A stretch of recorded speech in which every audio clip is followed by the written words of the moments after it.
So I recently filmed the video on how we make our totes, and we actually resell these at Me and Mom's pop-up. So I want to teach you guys how to be a wholesaler, because why not?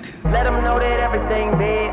Nail done, hair done, everything big. And my NY girls. Wait, the first thing you need for your business is a business name, social media, all that good stuff. I have a video on how to break everything down, just beginners 101 of starting a business.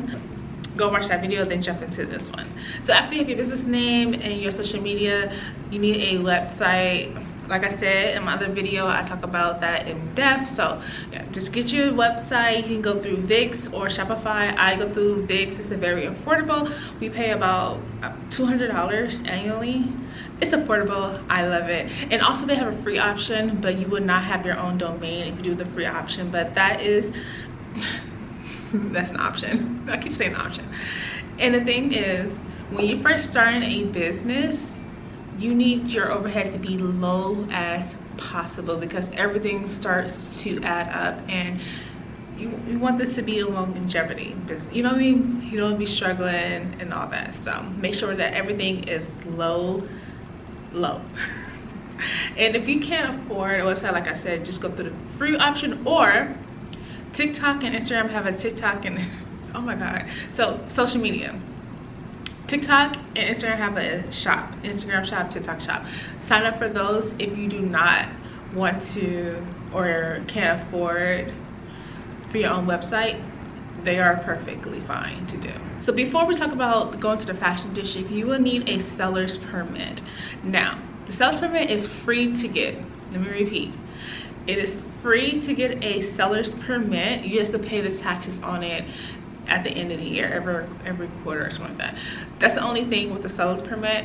And don't let people try to charge you, because when me and my mom first started, of course we didn't know anything about starting a business, and of course we got over, well, they didn't really get over, but they gave us a package deal where we get the seller's permit, business ID, EIN number, all that, and we have to pay a fee for that. And then the seller's permit was in there, but little do we know, the seller's permit was free. So I'm telling you guys, the seller's permit is free. If you want EIN number, you have to pay for the package deal. And I feel like the EIN number is helpful if you don't want to give out your social security number when signing up for them.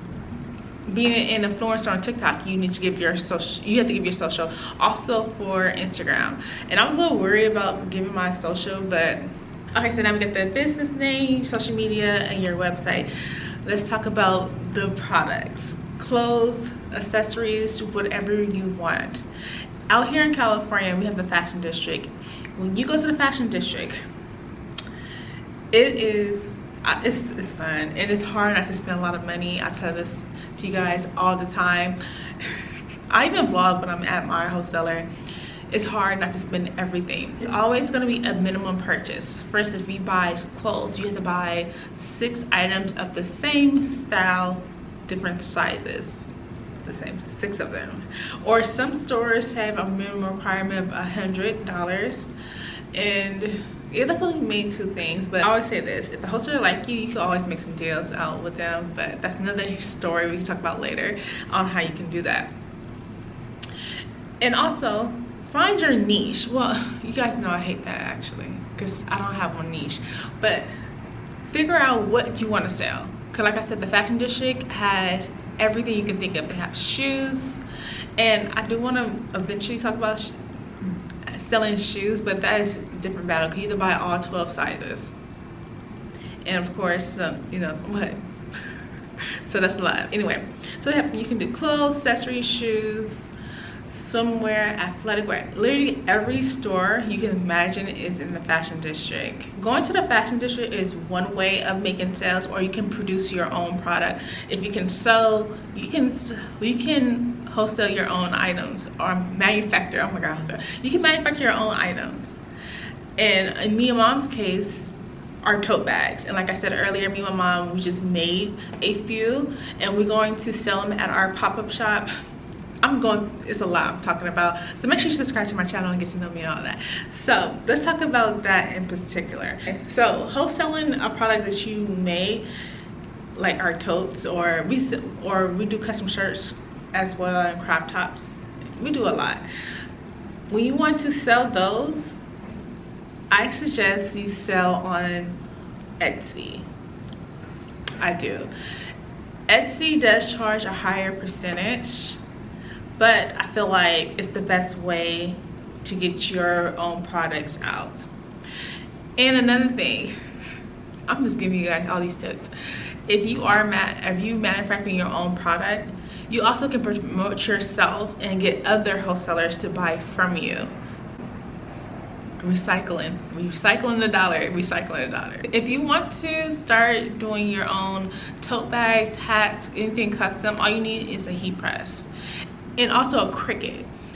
The Cricut is more so for if you want your own like logo, if you want your own name. A Cricut is perfect for that. That's how you can literally sketch it all out. Heat press is how to transfer that onto your product. I'm gonna do another video in depth about that. And they are expensive. Buying a Cricut and a heat press is expensive, but also it can be lucrative if you do it the right way. So basically that is all the tips on how to be a wholesaler. It was quick. You guys know I don't play. When I get into my tutorials, I go straight to the point. I hope you guys enjoyed it. If you have any questions, feel free to leave them below. And I can do a part 2, because mind you, every time I do a tutorial, I do not have a script. And I know people always say I need to get a script when I'm doing this, but it's fine being authentic. But I can also do a part 2, knowing me, I'm going to remember something that I forgot to mention and all that. So yeah, I hope you guys enjoyed it, and I'll see you guys later.